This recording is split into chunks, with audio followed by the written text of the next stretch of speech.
Okay. So, welcome to the Synchronistic Wealth Global Activation Party. We are here with Miles Beckler. He is an amazing, amazing mentor in the world of digital marketing as well as just badass content creator. So, he's one of my mentors I've been following since 2018 and really implementing all of his steps. And one of the biggest reasons why I wanted to share him with you today and with all of his knowledge, wisdom, and just tactics is because he doesn't only inspire me from a perspective of integrity and just vast scaling ability, he also is someone who is very dedicated to his meditation practice and runs an incredibly successful business, a couple of successful businesses along with his wife and different team members. So it is really an honor for me to share the successes that he has with you. And he's one of those mentors that, once you get to know him, he's someone who you almost want to keep a secret because he's just that good. So, so it is an Love it. honor and a great pleasure to bring you on today. Thank you. Thanks for having me here. Excited to see where this goes.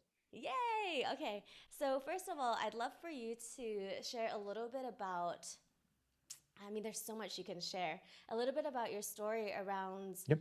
the successes that you've created. Yeah. And, you always talk about this idea of success is emergent and Yeah. how you were able to, if you look at the trajectory of the success, like how did it emerge? And then Right. what was the important um, sort of that like shift, Yeah. human transformation shift that happened at each of those milestones? For sure. So the like 90-second kind of full overview. I started making money online in 2003. I was essentially spamming MySpace, not technically, but that's probably the closest phrase for it. I was direct linking people from MySpace to affiliate offers. It worked for a little bit of time. I got checks in the mail. It became real, like internet money was the real thing, but it came crashing down. They turned off my links. And for about 6 years, I tried to figure out how to get money from the internet. That was just, and I was going MLMs, network marketing, business in a box scams, schemes. I was just like, how do I get money from the internet? In 2010, my wife and I um, were going through a very rough period and had to move back in with my parents at the age of 30. And my life was so stressful. The only thing that felt good was meditating, whether I was out on a hill sitting under a tree or just literally in the backyard, whatever it was, just meditating was literally the only thing in my life that felt good. And we had this idea of like, okay, what if we shared this with other people? I bet other people are stressed out and having challenges. And if we shared this idea of just taking some time every day to really just tune in, to ground, um, when we started doing that through a WordPress blog, everything changed, right? So we shifted our focus to how do I give versus how do I get? And that was the biggest thing we ever did. So that business has scaled very, very successfully. Her blog has reached over 40 million people. And in 2016, so 6 years, 7 years of running that business, I started teaching everything I know for free on YouTube. So the Miles Beckler brand is essentially teaching what we did to scale my wife's brand that's done millions of dollars at this point in time. And that's kind of the second brand you were talking about. So now I've done like 750 videos, and that has ultimately kind of spun off into its own thing. Again, another opportunity for me to give, which is going to be something we're going to repeat here. But out of that created, now there's cash flow and there's all kinds of opportunity there. So and that's where we are today. That's amazing. So, one of the things that always strikes me as something that is so your type of um, personality and brand is this like unstoppable persistence to creating content and showing up over and over and over again, despite what happens in your life, despite where you Yeah. are, and despite everything. So, where do you get that sort of motivation and that type of focus? And how would you describe that sense of drive? Yeah, and it is relentless. I'm not the smartest marketer in the game, but I'm possibly one of the most relentless and hardest working and the most perseverant, and that has served me greatly. So it started from a feeling of I didn't have a choice. So I had to move back in. I was all in on this kind of network marketing thing. Ran out of money, couldn't even afford rent. Had to move back in with my brand new wife to my parents' house, which was a tiny little house with my dad in his late 60s, retired, very uncomfortable situation. And I made my bed. I created that. That was a creation of my own, following some fake gurus. And out of that disgust, I found another gear. So I went and I got a day job because I needed to get cash going. I literally even sold my car for cash to keep putting money into the system because I just kept drinking the Kool-Aid that just, follow the system, work the system, and eventually it'll work. So I got so disgusted with myself and with the reality that I had created.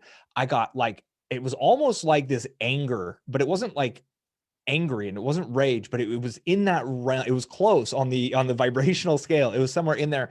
And I literally started waking up at like 3, 4, 5 in the mornings to work 3, 4 hours before going to my day job, 8 hours a day at the day job, 2 hour commute, get home, work for 4 more hours. I worked 10, 12 hours every Saturday, every Sunday, because I hated the life I had created. I hated being stuck at my parents' house.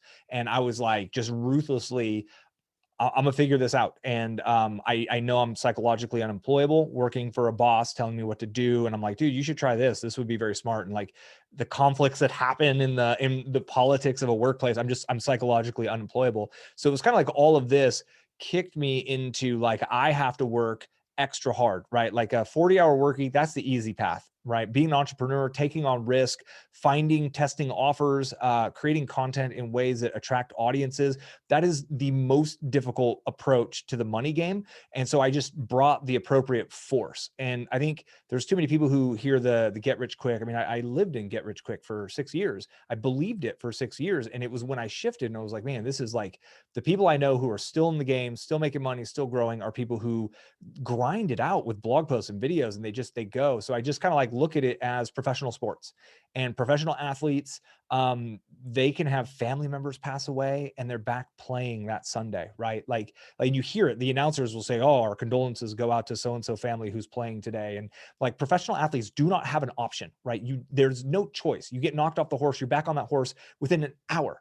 Amateurs get knocked off the horse for whatever reason, something happens in their life and they're knocked off for 3 months straight.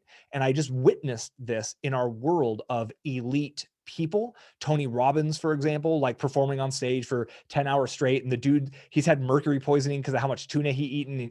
And he's like literally like he's purging before going on stage. And he just brings the energy, no excuses. He just shows up at that level. And just through observing that, and then I kind of got addicted to it, right? So I started to see it went from this disgust and frustration. And out of that, I worked harder. And then I started to see the fruits of all of that work show up. And now I wake up at like 4:30, 5 o'clock in the morning, like stoked to go create stuff for people because I'm getting all this feedback, and because it really is, it's in alignment. I think ultimately, I think we all humans are here to help others, and like we're in the image and the likeness of the creator, so we're all creators ourselves. And when we really align with that, it becomes fun and it becomes energizing. And in the early days when it was difficult, it was draining, it was difficult. But then once I got over some threshold, that emergent property kind of appeared, and it was like, wow, this is now kind of fun, it's enjoyable, it's extremely lucrative, and I'm just getting all of this feedback of thank you and life-changing stuff. And it's like, this feels really good. So now I just do it because it feels really good. And thank you so much for sharing that. And that's sort of what we're cultivating here as well. When we're talking about synchronicity and synchronistic wealth, that is the element where you are matching your drive, you're matching your passion with that energy, and then taking your actions that really follow through with where that energy is. So as you're doing this, right, as you're creating these, 10, 20, like even 100-fold growth spurts in your business as it's emerging, because you're putting in the work early and then the fruit kind of just like, blossoms at different stages of their life cycle. Have you noticed synchronicities, or have you noticed things that are like the emergence that surprised you? And have there been situations where you leaped, what people may call quantum leaps, in where you didn't not plan it linearly and it just kind of happened? Yeah, the level ups, they usually happen in directions we're not paying attention to. So I'm really big in getting around other people. Like when we were doing events back in the day, right? Virtual events are brilliant. I spent a lot of time reading and paying attention to like the forefathers of our industry, which I think are the copywriters from the 1960s, the 1950s, the Gary Halberts, and a lot of these guys are super 3D, right? They're really, really, really ultimately hardcore 3D, but inside of those, when I'm reading things, sometimes something just jumps off the page at me. And or I'll be standing in line at the grocery store and looking over at the headlines on the magazines, and I see something there, and it just, the ideas absolutely start to synthesize. And I feel like that's what our brains are always doing, right? There's no real new ideas in this world, but if we stay open to all the potential of the ideas and we understand how value is transferred, and there's a lot of cliches, which is, I think we all write off the cliches so easily, but there's like a Zig Ziglar quote: you can have anything you want in this world if you help enough people get what they want.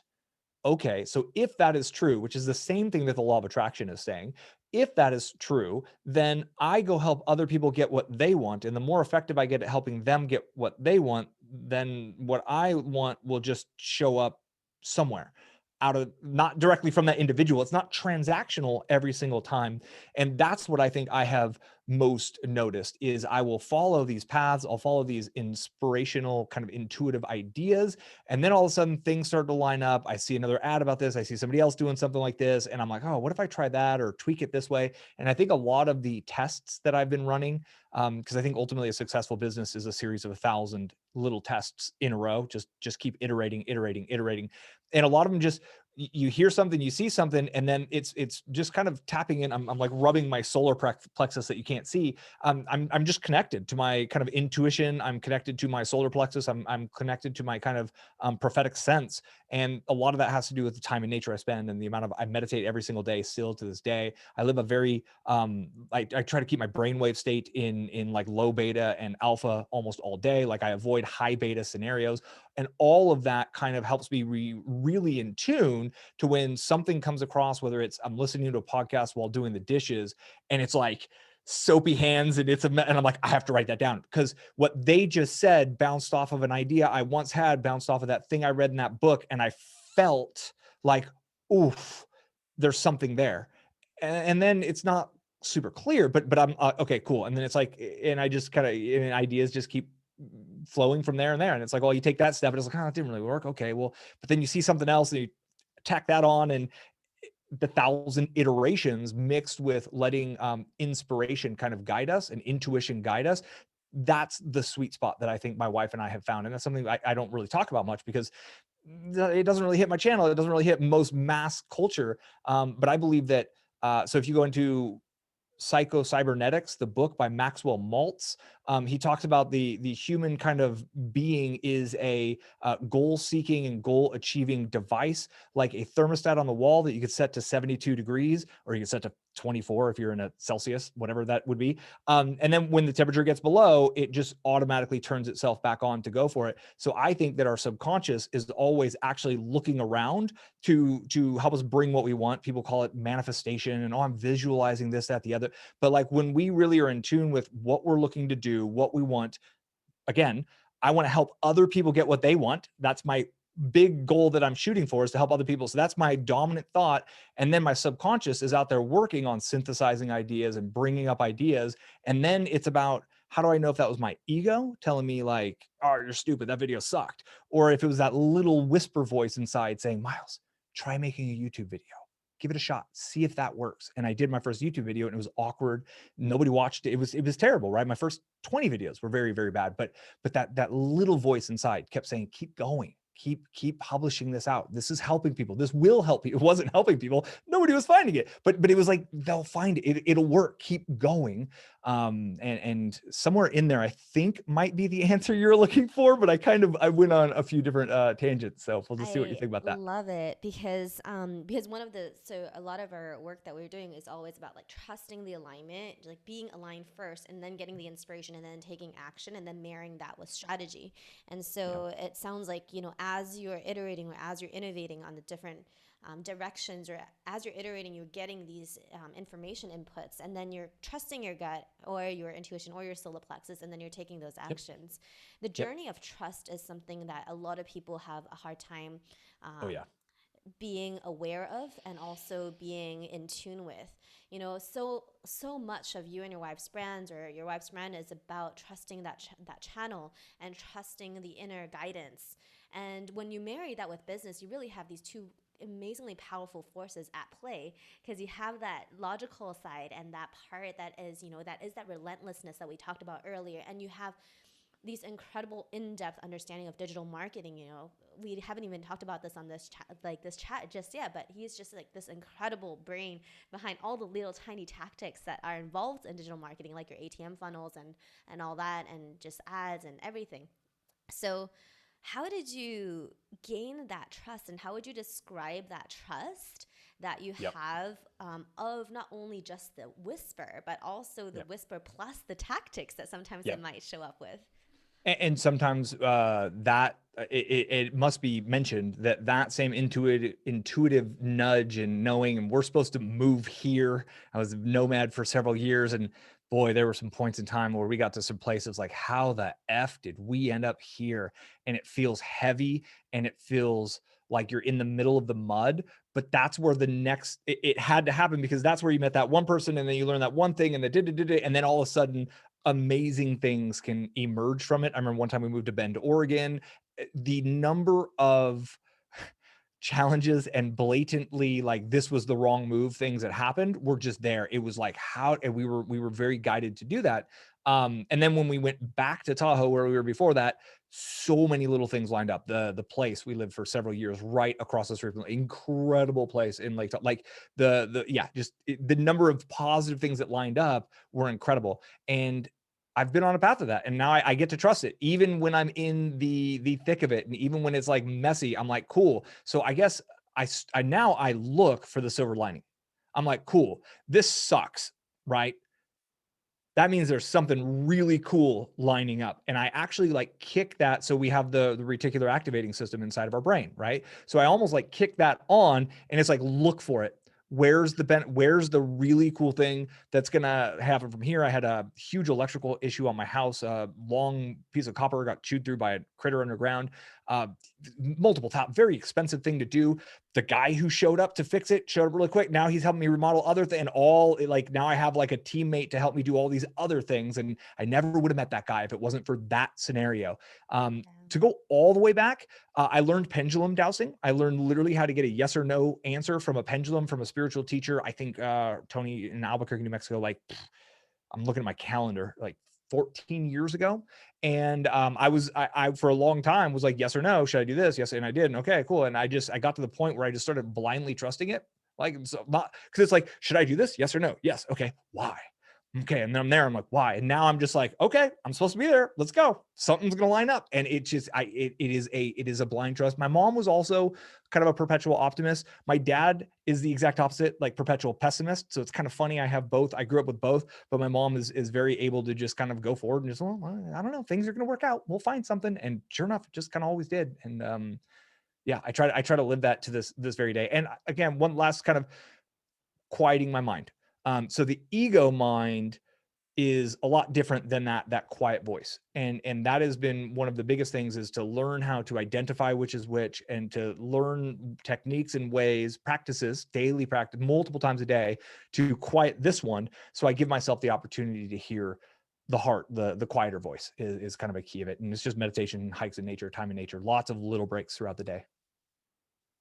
Amazing. Cool. So let's talk about strategies and tactics, and just like Mm-hmm. what you represent in terms of how what I guess like what you see as the most important structure in Yep. mind when we're doing, digital marketing and expressing people's brands, especially when they're going for their purpose, like you said, the creator Right. side of them.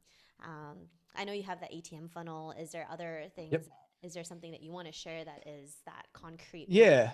So let's kind of zoom out again, and I'm going to use that same quote, that Zig Ziglar quote, which is, you can have anything in this world that you want if you help enough people get what they want. It's the law of attraction. Okay. It's the same thing. He just summed it up so well. I'm just going to leverage that. Therefore, so my goal, if I want, let's say I want $1 million, or let's say I want $10 million, or whatever number that is, I need to go help other people get a magnitude of value more than that. Right. So if I can help a million people get $10 worth of value, the odds are there's $1 million of value in there for me somewhere. Cool. So I'm just going to blaze forward, helping other people get what they want. So people who want something, what is their user behavior? What do we do when we want something? We go to Google or sometimes YouTube, and we type in, how do I fix my this? How do I quiet my ego down? How do I blank, right? It's how to, it's what's the best way for this. Um, there's a book, it's a copywriting book by a guy, I think his name is Harry Brown, and it's The Secret to Selling Anything. And it's like from the 60s or something. And his theory in that book is that everyone is searching for happiness. And ultimately, when we buy things, when we're searching on Google, the driving emotion, the emotional scale is, I think I'll be a higher vibrating emotion. I think I'll be a better emotion when I get this thing. I'll be happy when I get this thing. And life is this perpetual process of people trying to get that next thing, because I think that next thing is going to make me happy. For some people, this is very physical things. I think the car, I think the person, I think the trophy partner is going to bring me happiness. And for other people, it's the new meditation, it's the healthy foods, it's the abundant food. For some people, it's losing weight is going to make me happy. For other people, gaining weight, they want to bulk up, would make them happy. Okay, so let's put all of those things together into kind of a theory of how it works. People search Google and YouTube, they go to search engines looking for ways to improve their life. And we, in this age, using these things, right? The laptop I'm on and the cell phone that I have, I can create content that answers those people's questions and helps them along their path to achieve that which they desire. The Miles Beckler brand helps people who think having a internet-based business is going to make them happier. They probably think it's going to make them richer. They probably think being richer is happier, which is a flawed thought that we should probably talk about, but not right now. So I help them on that path. I meet them where they're at with a piece of content, 750 videos. They find that one, and bingo, a relationship can begin. And they're like, oh my gosh, this guy Miles was kind of helpful. So then maybe watch another video and another video. Now, the actual tactical strategy. So we have to grow an audience. That's what I'm talking about doing right there, right? Content grows audience, and then building email lists. So my first business that came crashing down to zero, it would have continued had I built an email list, because I could have continued to email that list even after MySpace shut down my links. So number one is the audience. We want to connect with people who are interested in what we can help them with. Number two is we want to grow an email list. And this is usually done with some free offer that helps them along that path. And then once that's going, we can build trust. And you've probably heard this before. People buy from those who they know, like, and trust. Well, they got to know you through your YouTube videos. They started to like you and trust you from your emails. Now the opportunity is ripe for making an offer, whether it's your thing, an affiliate thing, but that's when the monetization could come in. And I'll be perfectly honest, that's actually the easy part of the game, right? We love buying. Human beings, we are just consumers. We love spending money when it feels good, when it's something, and it's going to help us on that path to happiness. I mean, our entire global society is built on that fact. So that's actually the easy part. It's difficult to create all the content and build the trust on the search engines, and to grow the audience, and then to grow the list, and there's a lot of little technical things in there that can be quite challenging. But that's where that brute force persistence of like, well, geez, I have no choice. I'm either going to work for this boss I hate until I blow up, or I'm just going to figure this out. And that's where my willingness to do really long days, nights, and weekends came in. Cool. That is that. I love the way that you always bring it back to helping the people, and then if when you as you're watching, speaking to the audience, like just thinking about the impact of what you want to create, and then working backwards of who do you need to help, and like how far you want to help them. And in here, I also hear a lot about trusting that you giving is going to is going to bring the correct audience, or to bring the audience that's of highest alignment to you. So there's an abundance mindset in there, that it's like, hey, like, even if you give it all away, like, people are still going to find and trust and want more from you to go deeper. um, there is a there is a concern that I hear a lot about, the doubt of that, building that email list and building that exact opt-in offer, and that way of actually getting the attention in such a crowded market space. Yeah. I know that a lot of people know the strategies, but to actually spend the time in the trenches, fine tuning it and finding that one click can be so Yeah. demoralizing for a lot of people. So, what do you have to say towards someone who's like, in it like 3, 4 years and still not hitting like anything that's like getting any Yeah. traction? And so my wife and I, on our first business that really clicked, it took, I would say, 4 years to 5 years for things to really click. And I had experience before that as well. It's a process, and we all, as humans, we just want things faster, quicker, easier. When you see the Miles Beckler brand growing, one of the challenges of that is that I had gone through the process of writing content and publishing it to crickets, right? No one was finding it in the early days. I went through that process of starting there and actually seeing it work. So I trusted because I had gone through it once before, which is why from video number one, literally, I was like, look, this is going somewhere, and let's see where this goes. I actually rewatched that video. It was a little eerie almost, because I knew what was going to happen, and that sense of knowing made me able to move forward so much more confidently. And a we can observe what works for other people, right? We can just look around and see who's been doing, what have they been doing, how have they been doing, what's working for these folks, whether it's the Tony Robbins of the world that we observe, how much energy and content and books and the CDs and the Nightingale Conants of the world. I mean, he was running infomercials on TV in like the 80s and the 90s to do like essentially almost free plus shipping type offers that we do to this very day. He launched his last book as a free plus shipping offer, and we just observe what other people are doing. This, I think, is one of the biggest challenges. Is there's an entire industry of like greedy gurus and fake gurus who really are after they need to keep you doubting your strategy, so you'll jump. And you've probably heard the phrase shiny object syndrome, right? Oh, just jumping from one to shiny object syndrome. So that is actually something that's created, and it's purposefully executed, it's perfectly generated, purposefully generated by these greedy gurus, because they can't actually sell you the solution, because then you wouldn't be a customer anymore, and they wouldn't be able to afford their $4,000 oil changes on their Lamborghinis. And yes, oil changes on Lamborghinis can cost $4,000. I looked it up. You should see how much a clutch costs on one of those things. So it's like the whole system is meant to get you to doubt what you're doing, because the moment their copy gets you to doubt what you're doing, they can plant the seed that their $2,000 system is the thing, right? Versus blinders on, full speed ahead, executing the strategy that is in alignment with the laws that make this universe work. That's the one thing. Like, I just trust the law of attraction.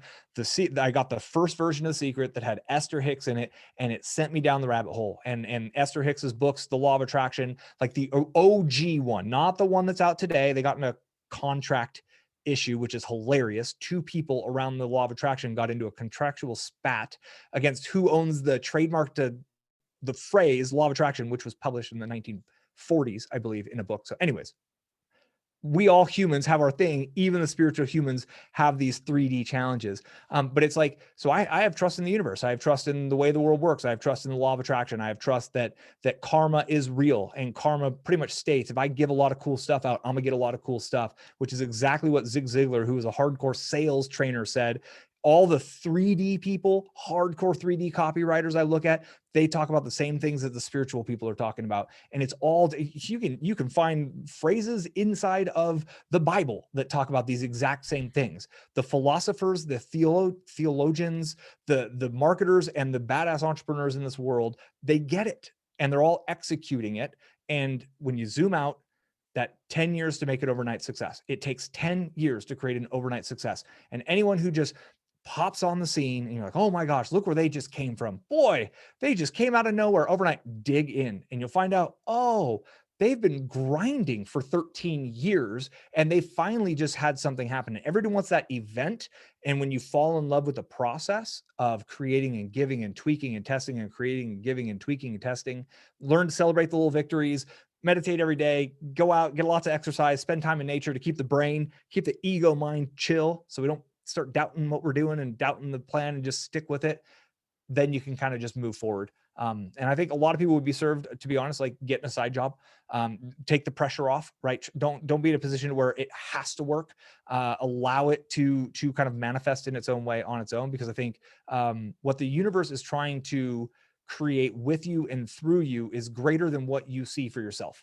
And when we ease up a little bit, so the place I'm living in now is an incredible example of this. I had no vision of the 20 acres lake. It's incredible. It's beyond my wildest dream. And had I stuck to my little vision that was on my vision board, it would not have led me here. And it was my ability to kind of let go and see where this went and just stay focused, give value, give value, give value. Things lined up here in a really magical way. And it's again, it's bigger than, I mean, the numbers we're making now in our business are like, this wasn't even a dream. I never like, write out the goals. Like I never thought this number would happen in my 6-figure month incomes type thing, right? Like I never thought that would happen. Like I was like 10 grand a month, I'm blah, blah, blah, and like, that's where I'm going. And I eased in and like, okay, I'm just going to help people. I'm just going to help people. And now the byproduct of reaching tens of millions of people per year through, again, a laptop and a cell phone while we bounce around the world, it's just, it's remarkable. Yeah, thanks for sharing that. I feel like it's hard for people to realize that it's possible not only to create that wealth and that you deserve it, and at the same time also have that sense of, I wouldn't say balance, but that sense of fulfillment with your daily activities, right? With the meditation, with the still have time to spend with your family and still be able to Yeah. grind out when you need to grind out and do all the different things that make up your life in this way. So one of the things that I hear a lot of people also say is that, when they start hitting that monthly, like that 6-figure a month, or something that's like like a success milestone from a financial standpoint, there seems to be a lot of challenges breaking through that glass ceiling, and a lot of internal things might show up. So I'm curious to know, have you noticed that as you're getting more and more successful, or as you're getting more and more results, that there is a tendency, or there's sometimes a little bit of a block to get to the next level? And how Yeah. do you decide, is it a conscious decision to go to the next place, or is it something Yeah. that is more natural? Like, how does that work for you guys? Totally. And I want to answer that. So I got to touch on this word you dropped, which was deserve, right? To deserve wealth. And if you look at the root of deserve, it's de servire, which I believe is Italian, where it came from. So of service. It literally means from service or of service. So to deserve wealth literally means, at the etymology of the word, of service. So I've been of enough service to deserve that amount of wealth. Again, it's in the word that it says the exact same thing that Zig Ziglar has been saying. It's literally says it in the word. So I love that you use that word and we look at this. I'm gonna drop a book audiobook recommendation. It's called Prosperity Consciousness by Frederick Lehrman, Lehrman. It's only on Audible. It's by Nightingale Conant. There's somebody else who wrote a book of that name, and it's a Kindle book. That's not it. He's just trying to borrow the name. If you're on an Audible subscription, or if you get on, it's $15. It says retails like $50.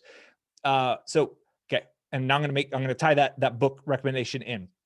We are all running money scripts. Okay. So the way the brain works, when we understand how the neural webs fire, essentially, pretty much everyone is programmed, right? Television is programming. We're all programmed by about the age of 6. So whatever your life was up until the age of 6, whatever the money situation was in your world up till the age of 6, bingo, that is your default operating system until you decide to dig in and rewire that thing. And in my house, I grew up in a very working class, poor family. My dad used to have to go pawn valuables just to pay rent. Not enough month at the end of the money. Money doesn't grow on trees. Like all of these kinds of things are just, they were pre-wired into me. In my 20s, I bounced checks constantly. I was terrible with money. I couldn't balance a checkbook to save my life. I was always broke. I never had, always too much month, not enough money. It was the same script my parents were running. Okay. So what I went in and I worked on it through personal development, through books and CDs. And I actually do a ton of audio content. For me, because I can listen to audio content while I'm making coffee in the morning.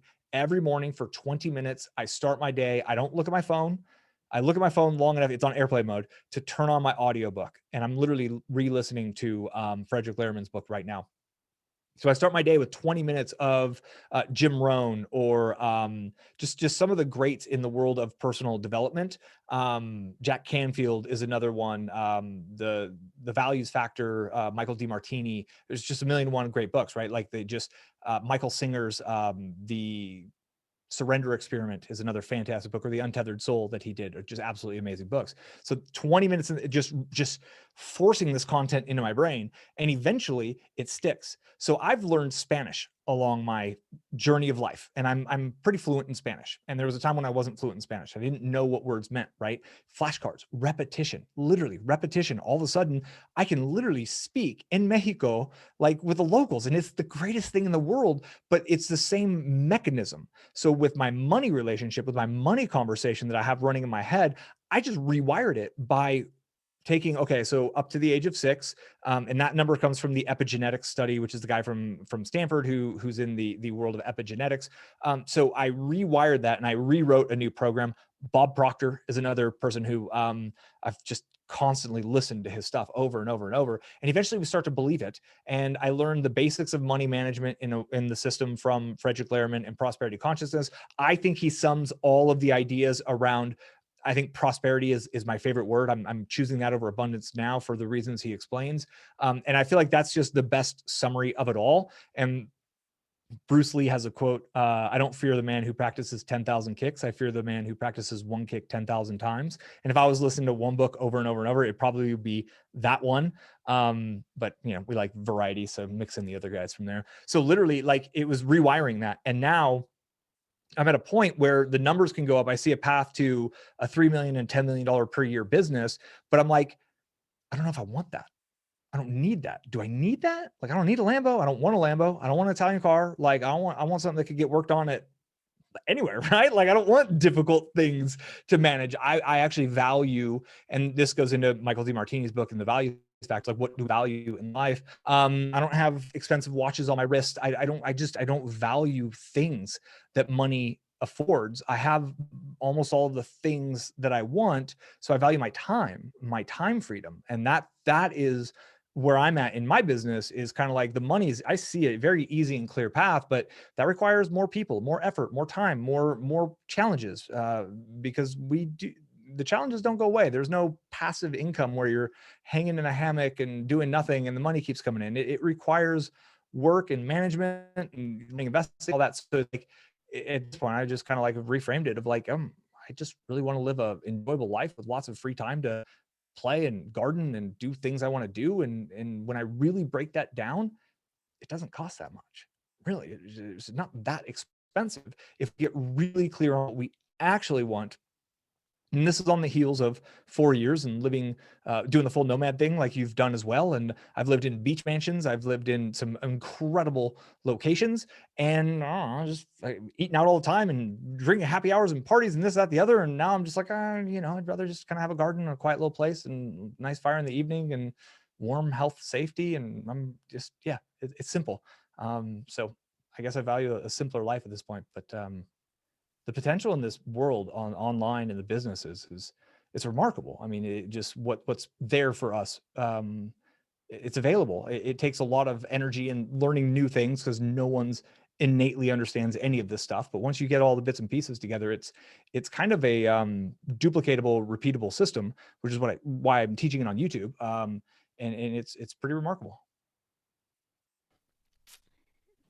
Thanks. Pressure. Pressure is a huge fear of many as they're building that wealth, like you mentioned. And it's like there's like a way that someone pressures themselves into that brute force, or they pressure themselves into creating Yep. content. And I'm just curious, I love how you're so clear on what you want your lifestyle to be like. And I understand that, what part of it is creating a volume business. And you talk to this about with us all the time, and just explain to us like why that is more serving to, time freedom.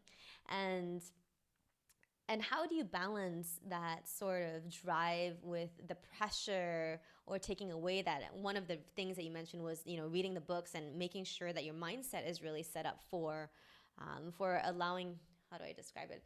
I guess, like, how do you balance between pressure, flow, and, all the other ways that you can be doing this process? Yeah. So one of the first things is to really identify, where's this pressure coming from, right? It's probably the ego mind, right? And what is the ego mind chasing after? What does it want? And we have we've been programmed, like they call television programming for a reason, right? Like we've literally been programmed to be consumers, to be on a perpetual consumption. Like the world and the powers that be in this world want and need us all to keep consuming. The velocity of money, we got to keep it's got to keep going, or else the joke's up and everybody realizes there's nothing behind the money. It's all fiat, right? So that again comes back to that same kind of knowing myself and understanding what voice am I hearing right here, because the ego mind thinks I need to be going down to Mexico with a bunch of friends, and I need to be on the surf trip, and I need the next car, another this or that, or a newer truck, or a keeping up with the Joneses type stuff. That's one of them. The book The Millionaire Next Door blew my mind to learn how millionaires actually live. I think a lot of us have been programmed to think a wealthy person looks a certain way. They wear big fancy watches, they wear fancy brands. The truth of the matter is it's very different.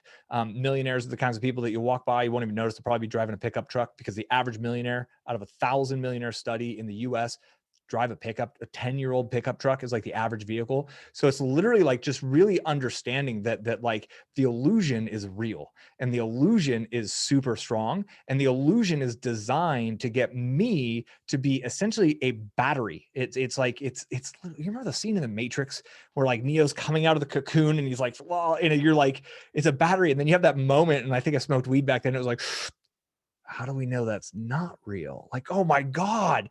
And like, so the harvesting of his life force energy was an analogy for, so most people are on a treadmill to go to work, to make enough money to pay for all the bills, to do. It's a treadmill to be an economic battery, essentially, is what it is. And then so out of that, like, what makes you happy is something you should ask yourself. When I did for a while, it was drinking and partying, and the top floor nicest place in Bangkok, drinking $17 scotches, because scotch is remarkably and it just never felt fulfilling. It felt horrible the next day, right? And time in nature, the ability to go hike, a garden, like these things actually make me deeply happy, and I feel it and sense it and know it on a different level of my being.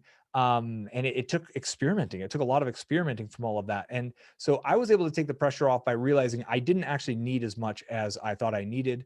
I had student loan debt for a while. I paid that stuff off. I avoid debt like the plague at this point in time in my life. There's an argument for good debt versus bad debt, and now is not the time for that argument. I do understand there's a distinction from like a real estate investment perspective, but like there's ways to keep life in a balance that's like it can just be a little more flow. And you mentioned, so I like volume based businesses. I'm not really into the high ticket thing. I'd rather have lots of people spending 7 27 $47 and have thousands of customers per month than trying to be on a really feeling like I have to keep those $5,000 a month clients going hardcore. And it makes it a lot easier. And it goes back to that whole, if I help enough people get what they want, enough people, like it's the quantity of people is baked into that cake. And it is more of an automatable business. I don't know. I kind of wandered on that question. You want to reel me back in, or you got to follow up on that to I know. guide I was me? like, I was. I mean, we could. Well, to summarize it, it's pressure is It's when something self-induced. is not aligned, Yeah. and when you Comes when from you up do, here. yeah, it's all It in the comes from up here. It's head. the ego. You need to do that. You should be that. You should do that. Everybody's on Clubhouse now. You need to do that. You need to do this. You need to do that. Like, nope. This is my plan. I'm working my plan, and setting it up to where so during my day, so I'll work for an hour and a half in the mornings once I come downstairs with my coffee. And then I get to go outside for a little bit, and I go for a hike in nature. And I've always kind of placed myself near nature just to have that right out the door. And if I have to drive 20 minutes to it, I would too. And I have for many years, but like the closer I get to that, so boom, there's a recharge there. This mind quiets down when I'm out in nature. And then from there, it's back to work for a little bit, and then food, and I meditate in the afternoon. So I go and have a 45-minute meditation, and boom, right there, like the ego's turned off again. Are you And then in doing the evening, quiet meditation, like silent guided. meditation? That's No, like a oh. guided. Yeah. So I listen to guided meditations. Steve Nobel is someone channeled. He does meditations on YouTube freely. Sanaya Oren. I listen to a lot of channeled meditations. And just it literally. So here's why. Because if I lay there silently, my ego is going to be like, oh, don't forget about this. Oh, you got that. You got this. And like people think that, oh, I can't meditate because I keep hearing my thoughts. I was like, no, no, that's meditation. That's what everybody deals with. Like, that's what it is. It's about hearing that and be like, oh, okay, cool. There's brain. Thank you, brain. Center. Oh, did you leave the coffee pot on? I don't use a coffee pot, but like, oh, okay, no, wait, brain, ego, okay, center, right? It literally, meditation is not a blissful thing. You're not going to levitate. It's the constant practice of allowing your thoughts to be, knowing that they're there, realizing I'm an observer. I'm not the thought. If I'm here right now, like sitting here and like, oh, there's a thought, like, oh, where'd that come from? Okay, so if I observe that being something, that means I'm something else. I'm not the ego mind. I'm the observer of the ego mind. So the more often I can get back to that observer state of being and operate from that observer state of being, that observer state of being is closer to the divine. And that's where I can get that divine intuition. It comes into the observer, not through the ego mind. And it's in those practices that have helped me kind of like hear the different voices. And so when my ego mind's telling me I should do what the gurus do, or like get a Lambo or do these crazy, because like it does. I see cool cars, I'm like that's freaking cool, right? And it's a $140,000 Porsche, and it's like that is gorgeous. That is a beautiful machine. And my mind's like, you could afford one, like you could go get one, like. And then it's like, okay, I'll tune in. No, I don't want that. I don't want the oil change. Nothing about that I actually want. So I'll just observe it and let it be. And we build up pressure by comparing ourselves to other people at all times versus, taking a pen and a piece of paper and writing out what we want our dream day to be like. I want to wake up. I want to listen to an audiobook while I make coffee. I want to wake up without an alarm whenever I want. I want to sit and enjoy my coffee and look out the windows at the lake and the sun. I want to give value and be helpful to people. I want to spend time in nature. I want to hike. I want to snowboard. I want to garden. I want to paddleboard. And I want to eat really, really nutritious, healthy food. And I want to go to sleep early because I like sleep. Perfect. Like that life does not cost that much money. Like literally at 10 grand a month, you're dominating with that lifestyle. You're literally saving and investing like $8,000 a month because you can do that lifestyle. Like I don't want to be in San Diego. I don't care about San Diego or Austin or, any of the hubs, Miami, like, right. Cause I value the nature more. And it's, some people are like, but I want to be in that. I want that buzz and that noise. And that's great. But I would just recommend making sure you're kind of tuning into what's where, because the ego mind will pressure us into doing all kinds of shit that doesn't necessarily serve us at a soul level, doesn't necessarily serve humanity. So why are we doing all of this stuff? Very good questions. So, at this part of the conversation, I'd really like to invite all of us to, not only just to apply everything that you've just heard and find, either get one of the books or, check out Malls More, or different things like that, but really just use some of these insights into your practical day so that you can actually, shift into the next growth trajectory that you're in, whether that's a little idea or it's an action that you're inspired to take. We're also going to do something that is slightly different from other summits you might have seen, and that is to do a little activity where we share some of the energetic, like blueprints of one of the qualities that we admire in you and in Miles. And so would you say, so I'm kind of debating between a couple of them. One is your relentless drive. The other one is that sense of confidence that you have in being able to stick to something before you see the results. So those two things, I feel like you're just really, really, beyond so many people good at, and from an internal perspective. I was thinking of actually doing a meditation to open up that energy source for that, and then allowing everybody to kind of tune into that frequency of where you hold that. And if you're willing to share that energy with the group that we have here today, then we can all breathe that in from a frequency and vibration level where you're holding that space to share how that is in you. And then hopefully that will induce the inspirations in the other people's molecules. Sounds fantastic. Already Shall we vibing do on that that? one for sure. Already vibing on that for sure. Okay. Yeah, it's so as you're listening, just get really, really comfortable in your seated position, in your meditative position, or in your chairs.